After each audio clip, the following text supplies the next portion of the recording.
بسم اللہ الرحمن الرحیم۔ بغداد جو عباسی حکومت کا دارالخلافہ تھا، اس پر ہلاکو خان نے حملہ کیا اور اس کو تباہ و برباد کیا، اور خلیفہ مستعصم باللہ کو بھی قتل کیا۔ لاکھوں لوگوں کا قتل ہوا۔ اس ساری تباہی کے پیچھے اسباب اور محرکات کیا تھے، اس کی کچھ تفصیل آپ کے سامنے تیسرے حصے میں آ چکی ہے، جس کا خلاصہ یہ ہے کہ جب منگولوں نے بغداد پر حملے کا ارادہ کیا تو شیخ باخرزی رحمۃ اللہ علیہ اپنی حد تک کوشش کرتے رہے اور خلیفہ مستعصم باللہ کا تذکرہ جاندار الفاظ میں کرتے رہے تاکہ وہ بغداد پر حملہ کرنے کا نہ سوچیں۔ لیکن خلیفہ مستعصم باللہ کا جو وزیر تھا ابن علقمی رافضی، اس نے خلیفہ سے غداری کی اور لاکھوں کی فوج کو کم کر کر کے ہزاروں میں لے آیا۔ پھر اس نے منگولوں سے رابطہ کیا اور اندر خانہ منگولوں سے خط و کتابت چلتی رہی، خلیفے کو خبر نہیں تھی۔ بہرحال سقوط بغداد کی سب سے بڑی اور بنیادی وجہ ابن علقمی رافضی کی غداری تھی۔ اس کی تفصیل آپ تیسرے حصے میں دیکھ سکتے ہیں، جس کا لنک آپ کو ڈسکرپشن میں مل جائے گا۔ سقوط بغداد کا تذکرہ مرزا جہلمی نے بھی کیا ہے، لیکن ہمیں بڑی حیرانگی ہوتی ہے کہ اس نے ابن علقمی رافضی کا بالکل تذکرہ تک نہیں کیا۔ مرزے نے قرآن کلاس نمبر 30 میں سقوط بغداد کی جو وجہ بتائی ہے، آپ پہلے وہ سن لیں۔ یہ سقوط بغداد جب ہوئی ہے 1258 عیسوی کے اندر، سر لاکھوں بندہ، عورتیں، بچے، مرد ایک دن کے اندر انہوں نے قتل کیے ہیں۔ اور مسلمانوں کے حکمران، جن کو آپ اس وقت کہتے ہیں جی سلطنت عباسیہ کے خلیفۃ المسلمین، وہ عورتوں کے درمیان بیٹھے ہوئے رقص دیکھ رہے تھے اور شراب کی حالت میں بیٹھے ہوئے تھے، اور وہ تاتاری جو ہے ان کے بارڈر پہ آ پہنچے تو یہ اپنا اتنا زیادہ سونا اکٹھا کر کے لے گیا کہ میں ان کو مال دے کے جان چھڑا دوں گا۔ ان کا ہم نے مال کیا کرنا ہے؟ یہ تھی مرزے کی گفتگو، جس میں اس نے تاریخ کو مسخ کر کے رکھ دیا ہے۔ قرآن کریم اور کتب حدیث میں تو مرزا بلنڈر کرتا ہی ہے، لیکن تاریخ کے ساتھ بھی بہت بڑا کھلواڑ کرتا ہے۔ سقوط بغداد کی اصل وجہ ابن علقمی رافضی کی غداری تھی، جس کی تفصیل ثبوت کے ساتھ ہم تیسرے حصے میں پیش کر چکے ہیں۔ ابن علقمی نے اندر خانہ منگولوں کے ساتھ اپنا رابطہ خفیہ رکھا ہوا تھا، خلیفہ کو اس کی خبر نہیں تھی۔ ابن علقمی نے حربہ یہ اختیار کیا کہ ادھر ہلاکو خان کو بغداد پر حملے کی دعوت دی۔ ہلاکو خان لاکھوں کی فوج لے کر بغداد کے قریب پہنچ گیا۔ خلیفہ کو جب خبر ہوئی تو ابن علقمی چونکہ اس کا وزیر تھا، اس نے خلیفہ کو مطمئن کیا کہ کوئی بات نہیں، میں مصالحت کی کوئی صورت نکالتا ہوں۔ پھر ہلاکو خان کے پاس گیا، منصوبہ بنایا، پھر آ کر خلیفہ کو کہا کہ جی میں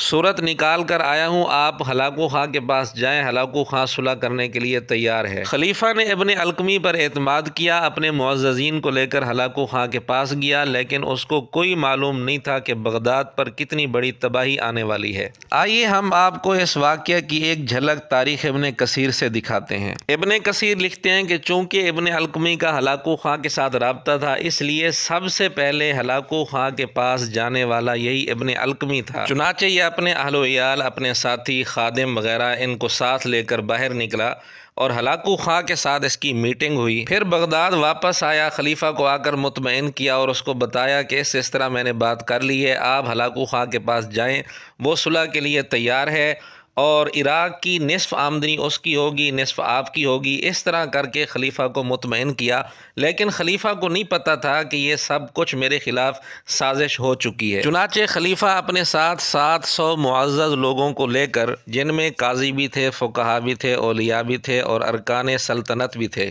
ان کو لے کر ہلاکو خان کے پاس پہنچا۔ جب ہلاکو خان کے ٹھکانے کے قریب پہنچے تو منگولوں نے ان سب کو روک دیا، صرف 17 آدمیوں کو ساتھ جانے دیا، باقی سب کو انہوں نے لوٹ مار کر کے ختم کر دیا۔ خلیفہ جب ہلاکو خان کے سامنے گیا تو ہلاکو خان نے اس سے بہت ساری چیزوں کے متعلق سوال کیا، وہ گھبرا گیا، پریشان ہو گیا اور پھر بغداد واپس آ گیا۔ واپس آ کر خلیفہ نے بہت سارا سونا، زیورات، جواہر وغیرہ، بہت ساری قیمتی چیزیں جمع کی۔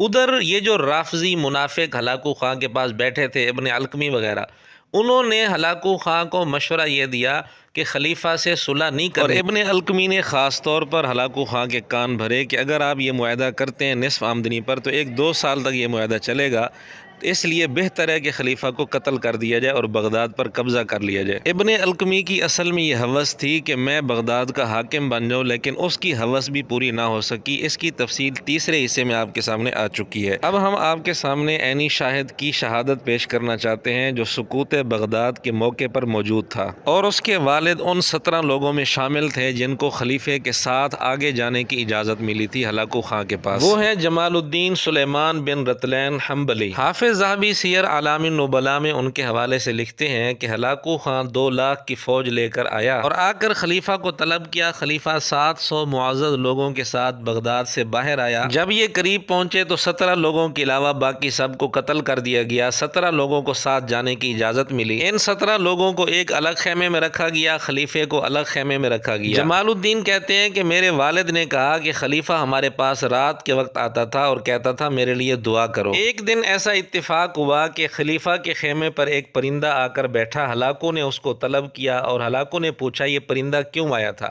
اس کو شک پڑ گیا کہ یہ پرندہ کہیں پیغام رسانی کے لیے استعمال نہ ہو رہا ہو۔ بہرحال تھوڑی دیر خلیفہ کے ساتھ ہلاکو کی گفتگو چلتی رہی، پھر اس کے بعد ہلاکو نے خلیفہ اور اس کے بیٹے کے قتل کا حکم دے دیا۔ باقی جو 17 لوگ ساتھ گئے تھے ان کو منگولوں نے چھوڑ دیا۔ یہ لوگ جب رہا ہو کر واپس بغداد آئے تو وحشت ناک منظر سامنے تھا، کیونکہ یہ کئی دن تک قید رہے تھے۔ اس دردناک منظر کا ان پر اتنا اثر ہوا کہ جمال الدین کہتے ہیں میں اس واقعہ کے بعد اپنے والد کو ملنے کے لیے گیا، میرا والد مجھے پہچان ہی نہ سکا۔ خیر اصل بات جو یہاں آپ کو بتانا مقصود ہے وہ ہے جمال الدین کہتے ہیں میرے والد نے مجھے یہ بات بھی بتائی تھی کہ بغداد کی نصف آمدنی پر خلیفہ کی ہلاکو خان کے ساتھ صلح ہو گئی تھی، بات طے ہو گئی تھی، یوں سمجھیں کہ صرف 10 خط باقی تھے، لیکن ابن القمی رافضی جو غدار تھا وہ آڑے آ گیا۔ اس نے ہلاکو خان کے کان بھرے کہ خلیفہ کو قتل کر دینا بہتر ہے ورنہ عراق پر تمہاری سلطنت قائم نہیں ہوگی۔ یہ تھی سقوط بغداد کی اصل کہانی مستند کتابوں سے، لیکن مرزے نے حقیقت کو مسخ کرتے ہوئے بات کیا سے کیا بنا دی۔ آپ مرزے کی بات ایک دفعہ دوبارہ سنیں۔ مسلمانوں کے حکمران جن کو آپ اس وقت